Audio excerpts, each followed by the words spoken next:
السلام علیکم۔ Urdu centre app میں خوش آمدید۔ آج میرا موضوع بحث جھانسی کی رانی ہے جن کا نام لکشمی بائی تھا۔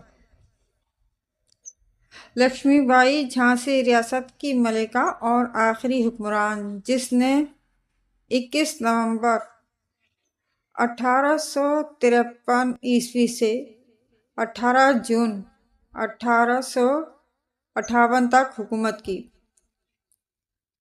جھانسی کی رانی جن کا نام لکشمی بائی تھا جھانسی ریاست کی رانی تھی جو 19 نومبر 1828 کو پیدا ہوئیں اور 18 جون 1858 کو وفات پا گئیں۔ وہ جنگی آزادی ہند 1857 میں بھرپور کردار نبھانے والے ان لیڈروں میں سے ایک تھیں جنہوں نے ہندوستان کو انگریزوں سے آزاد کرانے میں زبردست کردار ادا کیا۔ ایک ہندو برہمن کے گھر پیدا ہوئیں۔ ان کے والد کا نام مورو پنت تھا اور والدہ کا نام بھاگیرتی تھا۔ ان کے والد ابتدائی طور پر بھٹور ریاست کے راجا کے لیے کام کرتے تھے، لیکن بھٹور کے راجا نے اپنی سگی بیٹی سے بھی زیادہ لکشمی بائی کی پرورش کی۔ ان کی شادی 1842 میں جھانسی کے راجا گنگا دراؤ نوالگڑھ سے ہوئی۔ رانی کی عمر اس وقت کم یعنی صرف 13 سال تھی جب تک ان کو منی کنیکا اور منو کہا جاتا تھا، لیکن شادی کے بعد لکشمی بائی کے نام سے یاد کی جاتی تھی۔ ان کا ایک بیٹا پیدا ہوا جس کا نام دامودر رکھا، لیکن انگریزوں کے چال سے اسے سانپ نے کاٹ لیا اور مر گیا۔ اس کے بعد انہوں نے اپنے بھانجے جس کا نام آنند راؤ تھا اس کو دائد کیا اور ان کی بہن نے آنند کو اپنے مرگ سے پہلے رانی لکشمی بائی کو سونپا۔ اس کے بعد رانی کو چونکہ ہر وقت اپنے بیٹے کی یاد میں رہتی تھی، اس لیے آنند کا نام آنند سے دامودر رکھ لیا گیا اور اسے اپنا سگا بیٹا قرار دیا۔ مہاراج گنگا کا قتل ان کے بھتیجے علی بہادر نے کیا جو جھانسی کے تخت پر بیٹھنا چاہتا تھا، لیکن اس کے بعد رانی نے تخت پر ایسا زبردست قبضہ کیا کہ نہ علی بہادر اور دیگر دعویداروں کو تخت دیا اور نہ انگریزوں کی ایسٹ انڈیا کمپنی کو دیا، بلکہ خود رانی بن بیٹھی۔ جیسے کہ جنگ آزادی میں بہت سی ریاستوں نے حصہ لیا، جن میں دو بخوبی معلوم ہیں، ایک مغل سلطنت کی طرف سے بہادر شاہ ظفر اور دوسری جھانسی کی رانی لکشمی بائی۔ جھانسی کی رانی ابتدا سے ہی ایک باہمت خاتون تھی اور انگریزوں کے سامنے انہیں چکمہ دے جاتی تھی۔ وہ کسی ہندوستانی پر ظلم نہیں سہ سکتی تھی اور اگر انگریز ہندوستانی پر ظلم کرتا تو اسے منہ توڑ جواب دیتی تھی۔ تحریک آزادی ابتدائی میں مئی اور جولائی 1857 میں میرٹھ سے شروع ہوئی۔ اصل میں اس تحریک کو اس وقت اصل عرف ملا جب انگریزوں کے فوج میں موجود بے شمار ہندوستانیوں نے گائے اور خنزیر کے چربی والے کارتوس استعمال کرنے سے انکار کر دیا۔ اس وقت انگریزوں کی فوج میں ہندو اور مسلمان دونوں شامل تھے، چنانچہ مسلمانوں نے اس لیے انکار کیا کہ وہ خنزیر کو ملعون سمجھتے ہیں اور ہندوؤں نے اس لیے کہ وہ گائے کو بابرکت سمجھتے ہیں، لہذا دونوں کو یہ جائز نہ تھا کہ اسے کارتوس کو استعمال کریں۔ رانی لکشمی بائی کی جھانسی پر جب فرنگیوں نے حملہ کیا تو اس میں بہت ہی مشہور واقعات پیش آئے۔ رانی لکشمی بائی نے اس وقت انگریزوں کا مقابلہ کیا۔ کچھ دن یہ حملہ جاری رہا۔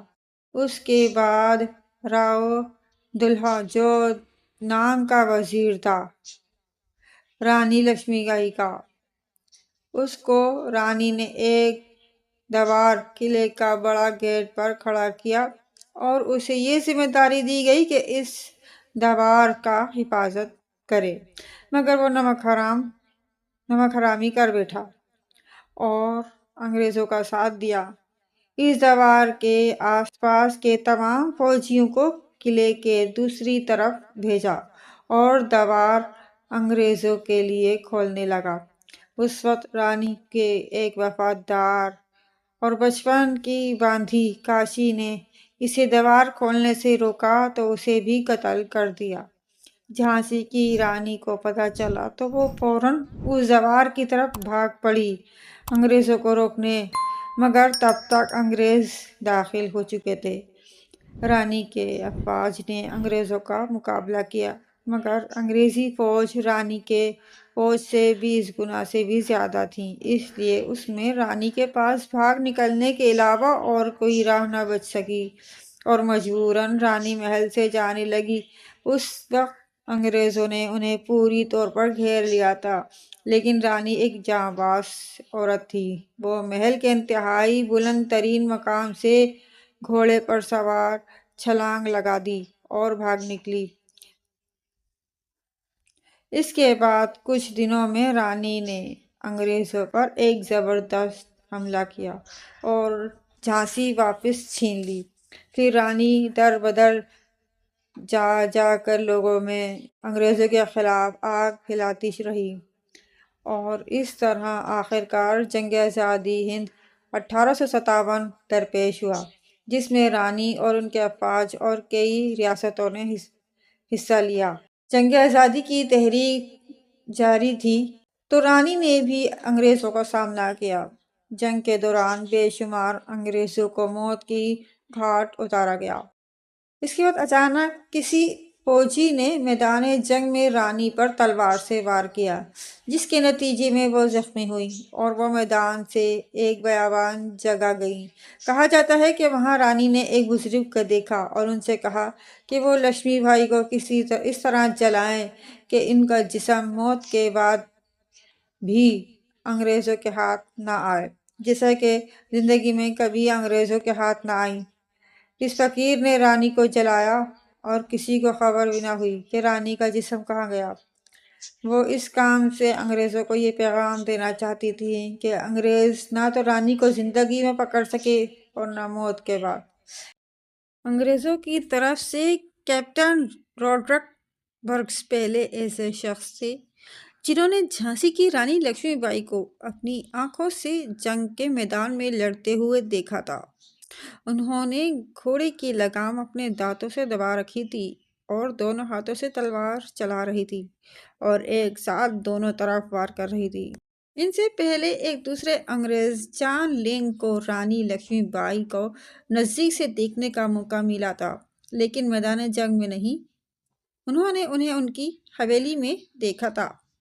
جب دامودر کے گود لیے جانے کو انگریزوں نے غیر قانونی قرار دیا تو رانی لکشمی بائی کو جھانسی کا اپنا محل چھوڑنا پڑا تھا۔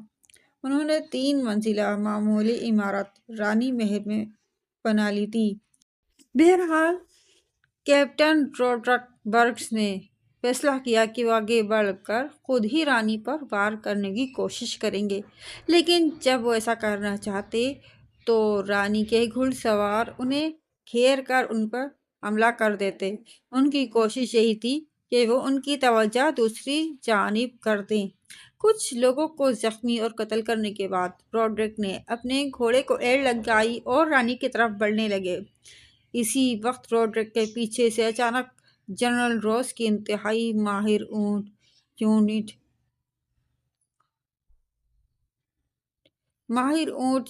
اس جانب آ نکلی۔ یہ ان کی ریزرو یونٹ تھی۔ وہ اس کا استعمال جوابی حملے کے لیے کرنے والے تھے۔ اس فوجی یونٹ کے اچانک جنگ میں اتر آنے سے برطانوی کیمپ میں جان آ گئی۔ رانی اسے فوراً بھاگ گئی۔ ان کے فوجی میدان جنگ سے بھاگے نہیں، لیکن ان کی تعداد کم ہونے لگی۔ اس جنگ میں حصہ لینے والے جان ہنری سلویسٹر نے اپنی کتاب میں لکھا ہے۔ اچانک رانی زور سے چلائی، میرے پیچھے آؤ، اور 15-20 گھڑ سواروں کی ایک نفری ان کے پیچھے چل پڑی۔ وہ جنگ کے میدان سے اتنی تیزی سے نکلی کہ انگریز فوجیوں کو اسے سمجھنے میں کچھ سیکنڈز کی دیر ہو گئی۔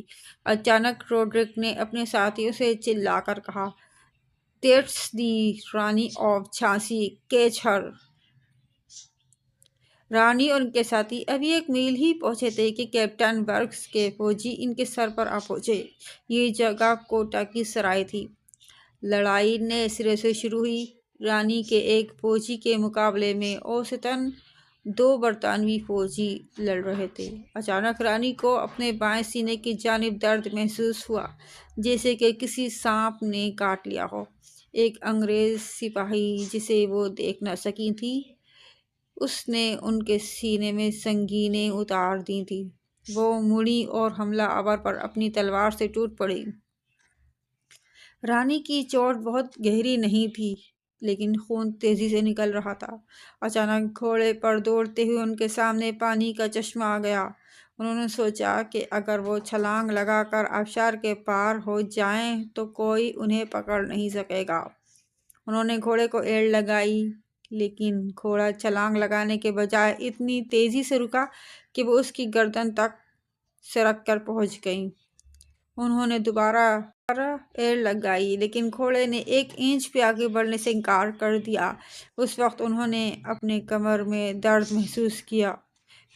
کسی نے بائیں جانب سے تیز وار کیا، پھر ان کو رائفل کی ایک گولی لگی اور تلوار ہاتھ سے چھوٹ کر زمین پر گر پڑی۔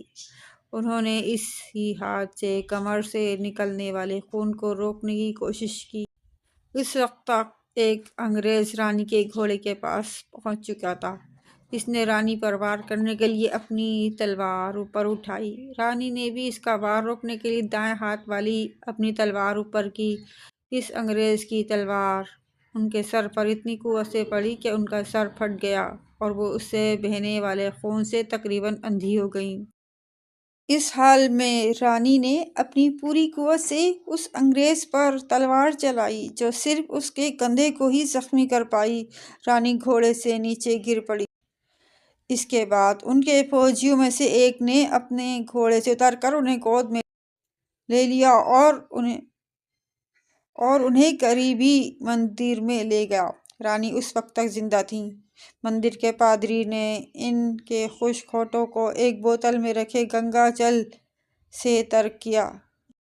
رانی بہت خراب حالت میں تھیں۔ آہستہ آہستہ وہ اپنے حواس کھو رہی تھیں۔ دوسری جانب مندر کے احاطے کے باہر فائرنگ مسلسل جاری تھی۔ آخری سپاہی کو مارنے کے بعد برطانوی فوجی نے سمجھا کہ انہوں نے اپنا کام مکمل کر لیا۔ اس کے بعد روڈرک نے بلند آواز میں کہا، "وہ مندر کے اندر گئے ہیں، ان پر حملہ کرو، رانی اب بھی زندہ ہے"۔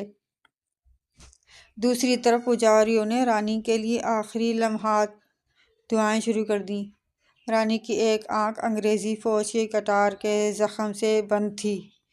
انہوں نے بمشکل اپنی دوسری آنکھ کھولی۔ ان کی آنکھوں میں دھندلا پن تھا اور ان کے منہ سے وقفے وقفے سے لفظ نکل رہے تھے، "دامودر، میں اسے تمہاری نگرانی میں چھوڑتی ہوں۔ اس چھاؤنی سے لے جاؤ، توڑو، اسے لے جاؤ"۔ یہ الفاظ بمشکل انہوں نے اپنے منہ سے کہے۔ انہوں نے اپنی گردن سے موتیوں کا ہار نکالنے کی کوشش کی، لیکن وہ بے ہوش ہو گئی۔ مندر کے پجاریوں نے ان کی گردن سے موتیوں کا ہار نکالا اور محافظ کے ہاتھ میں دے کر کہا، "اسے دامودر کے لیے رکھیں"۔ رانی کی سانسیں تیزی سے چلنے لگیں۔ زخم سے نکلنے والا خون پھیپھڑوں میں جمع ہونے لگا۔ آہستہ آہستہ وہ ڈوبنے لگی۔ یکا یک اس میں پھر سے جان آ گئی۔ انہوں نے کہا، "انگریزوں کو میرا جسم نہیں ملنا چاہیے"۔ یہ کہتے ہی ان کا سر ایک طرف جھک گیا۔